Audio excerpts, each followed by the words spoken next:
Okay, welcome to Watching Waiting on the Lord. A late video. Sometimes I feel convicted. I'm kidney stone free now from the colic of it for 5 days, which is excellent. Sometimes I feel convicted to make a video, like I don't know, like I'll eat and then I'll go for a walk, and I might see a video before I go. You know, as I'm leaving, I turn on a video, and it just happened to be Billy Graham. I'm gonna put the link of the one. It's the one you need to hear now. It's really good. I listen to him sometimes, but I feel convicted to make videos sometimes and say things that I wouldn't regularly say. And you know, sometimes it's good to show your weakness. And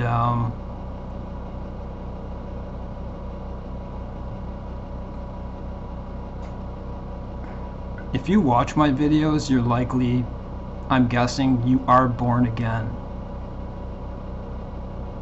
You might watch this video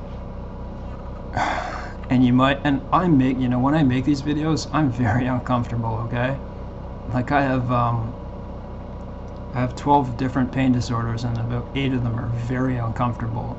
I mean, top level of pain. They irritate me, they agitate me. I don't want to be around people. It's horrible. But I just want to say some things that are good. Jesus told us that we must be born again. We can't be lukewarm Christians and expect to get into heaven. You won't get into heaven, okay? You hear me? You're not going to get into heaven if you're lukewarm. What does it mean to be born again? Well, let's take a look at my life. My life was one of, I had a debased mind. I was into all types of lusts, whether it be sexual, like all through my life. I did drugs, I drank.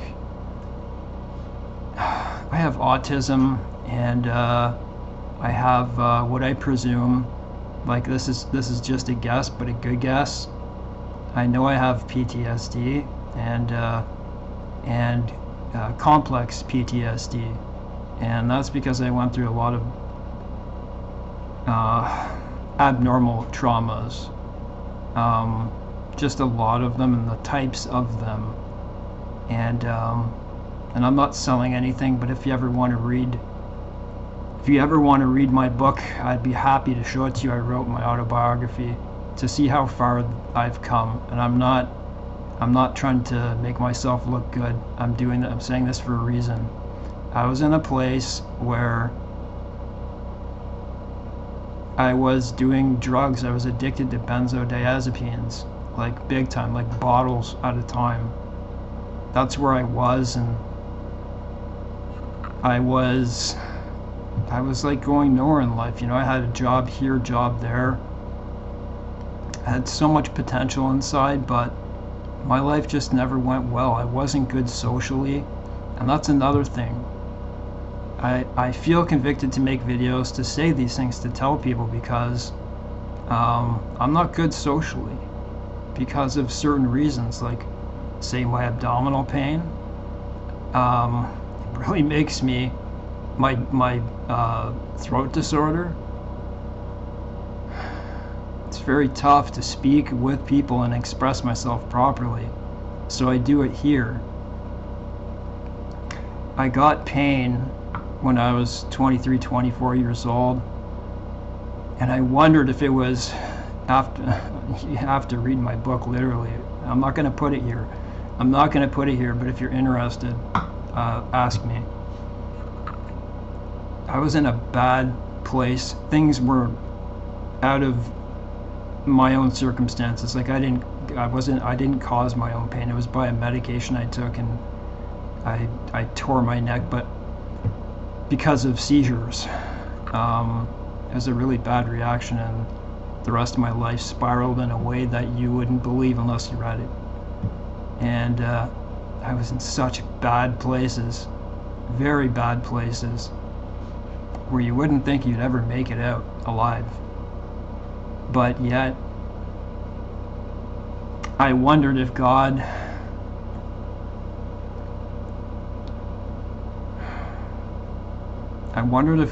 put me in pain, put me through all the things he did to talk to you on this video right now. I was in such a painful place. Things happened to me that are not normal that you hear of. And there's just so many of them. I never really had confidence in, like, I'd watch my friends getting homes and doing certain jobs, and I knew I could do them, but was it autism? Was it CPTSD? I don't know. It began when I was like 15. I know the very event that started it, but no matter what you're going through, and it's, it's a lonely feeling being a born-again Christian, because you feel alone, and I have people I can go out with and talk to and do Bible studies and stuff, but it is tough for me. It's difficult to speak. I have to choose my times very carefully.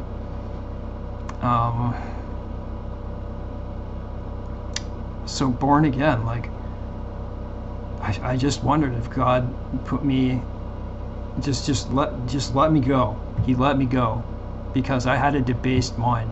I wasn't hurting people. I wasn't doing things like that on purpose and stuff like that. But I was in difficult positions, and I put up with a lot of psychological trauma from not knowing what my pain disorders were. Like, I was neglected that way.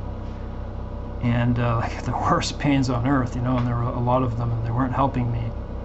And I wonder if it was to bring me to this spot. You may think that there's no hope, and it was only about 2 years ago that I had absolutely no hope. I wasn't on enough pain medication to walk, to help me breathe. I investigated, I found out my pain disorders, and I was like one diagnosis after the other, and autism, and things from 18 years ago that began. And I knew it was God, and I rehabilitated my whole body to the point where I can teach other people to do it and stuff like that. But I was in a place where I was just doing drugs and drinking, because I was trying to take away the stress of traumatic things, social issues, because it helped me socialize, it helped me go out and stuff.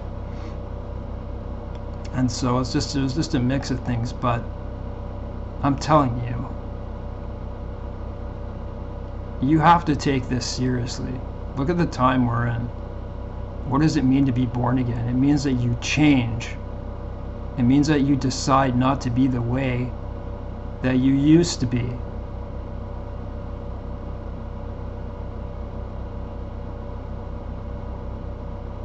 Stop smoking.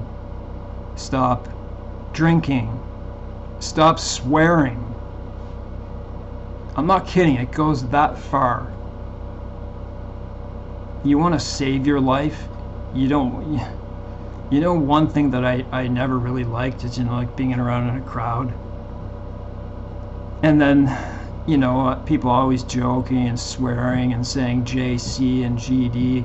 I never really liked that, and I never really liked the crowd thing. I never really liked that, and I always felt different, and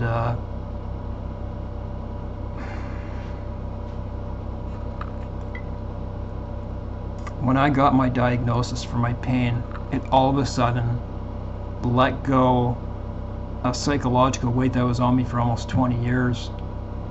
I knew it was God. Feel free to read my story if you want. It's brutal. But it brought me to here right now, and if you know what, if I didn't take this seriously, that's it. If you don't take this seriously, and if you're a lukewarm Christian, it means to have a change of mind, to start to go on that narrow path. Do you know how there's not going to be a lot of people saved? There's not going to be a lot of people saved. They say a remnant. It's going to be a very small amount of people. That means you have to pick up your cross and carry it, and stop, you know, like I'm just saying this to people. I don't care, I have haters, right? You know, why are you hating on people? Why are you stalking? Why are you trying to hurt people? You know, there's a proverb that says, what is it? The wicked can't sleep at night unless they've made somebody fall. I am not that person. I will never be that person. I hate those people. I hate evil. You have to get serious. You want God to draw near you, right? You're saying, I don't know if there's a God. I don't know if there's a God. Maybe because you're not taking life seriously. Sorry, pardon me a second.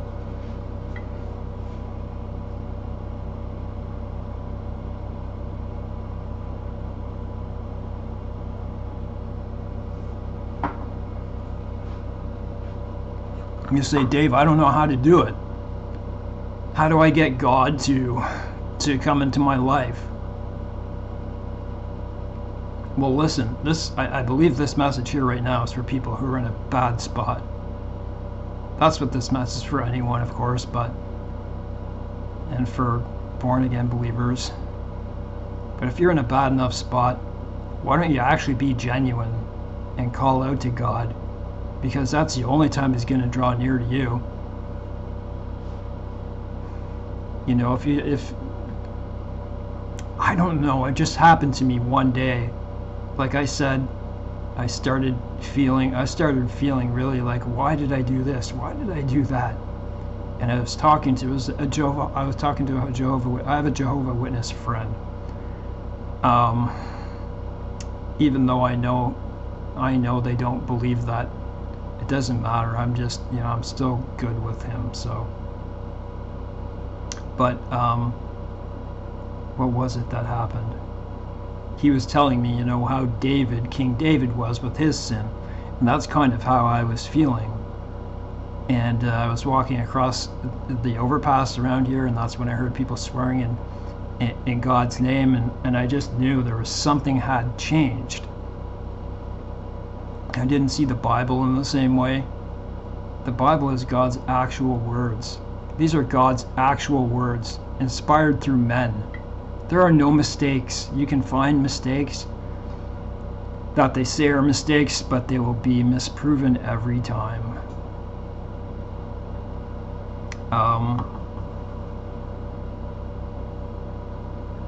I was in the worst place that you can imagine. The worst places, not just one time, 2 times, like 20 times, probably more than that. Just like jumped, stabbed, bad things, you know, that were just dotted throughout my life. And I lived a debased life. That's just the way I put it. The things I was doing, I was stupid. I was a stupid kid. I was a stupid adult.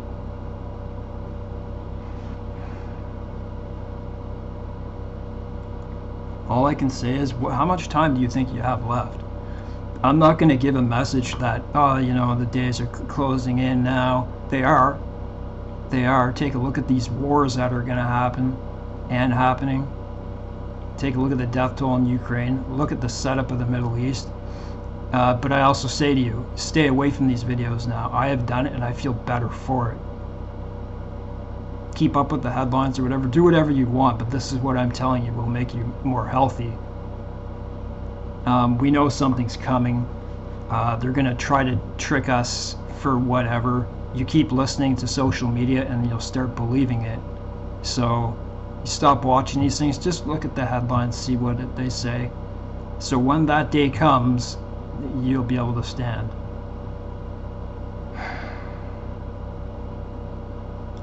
Anyways, I hope this helps. I know there's more I want to say. I was a stupid child. That's what I was. I was a stupid child. I did a lot of stupid things, especially when I was younger. But God changed my ways. God changed my thoughts. That can happen to you too if you're genuine about coming towards God. Do you know I feel? I'm not kidding you. I feel guilty because I can't get out there and preach. I'm not joking you. And I know it's not my fault because of my pain and because of the issues I have with my throat, and because it's very tough. So I do it here. Anyways, I hope this gets to you in some way. Like, really, we don't have that much time. I don't know how much time that is, but all I can say is keep reading the Bible, keep learning, keep building your wisdom of the Bible. If you don't want to go to hell, right? If you don't want to go down that pathway, because lying, cheating, manipulating, stealing, gaslighting people is going to get you to hell. That's where it goes. The wages of sin is death. Why don't you want to walk in the light? If you're honest towards God, it can happen. God loves the upright. Thanks.